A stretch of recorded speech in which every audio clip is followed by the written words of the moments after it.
You know, I sit here and I reflect on the oceans out there and the beaches. I grew up on the Big Island, and I'm in my mid-60s now. So I remember a time when our oceans and our beaches were much different, and our fish and our reefs and our wildlife in the oceans were much. When I grew up, the reefs were beautiful and healthy and glowing and expanding, and I remember schools of fish all over the place. This is on the Big Island, and I remember that when we went down to the beaches, what we looked for and found was driftwood and glass balls. We never saw plastic bags. We never saw pollution in our oceans.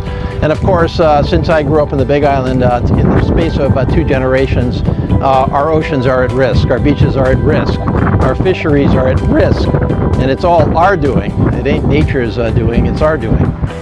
They cut it loose, they don't take it back into the boat, and drifts around, and the only problem is there's a lot of marine life out there that doesn't get along with nets very well.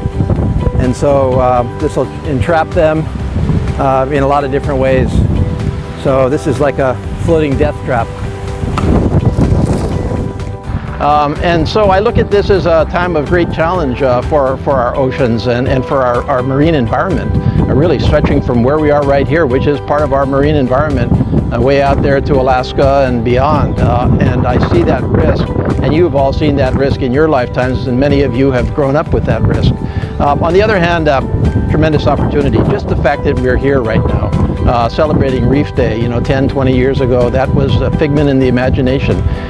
In the Congress 5,000 miles away, where I have to, put on a coat and tie and be, Mr. Congressman and all that kind of stuff, I'm on the Natural Resources Committee, and that's responsible for our marine environment. In the last couple of weeks, we've had hearings in our Natural Resources Committee on the status of our oceans, on the threats to our oceans, whether it be, global warming and climate change and the effects on acidification and what that does to our reefs, what that does to our fisheries. Are we overfishing our fisheries? Of course we are.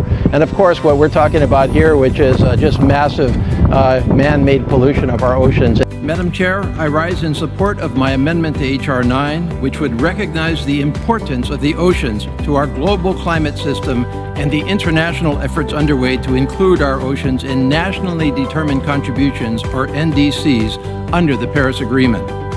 When we talk about the impacts of man-made climate change, we focus on the worlds of our lands and air, but we tend to forget the largest world of all, our oceans. Yet some of the foremost negative consequences of climate change, as well as the positive vital processes that have kept our climate on an even keel until recently and can continue to do so, lie in the ocean. One thing I definitely want to say is, we're a small group here today, taking a small portion of our planet to try to care for it. But there are many, many more people out there today than there were even 5 years ago who appreciate the problem, appreciate the challenge, and also, I think, appreciate the opportunity. So this is just a kind of a small time for us here in Hawaii, but a big time for our planet. I think we can make a real dent in this. So I'm really happy to be part of it. This is what we're going to get into today.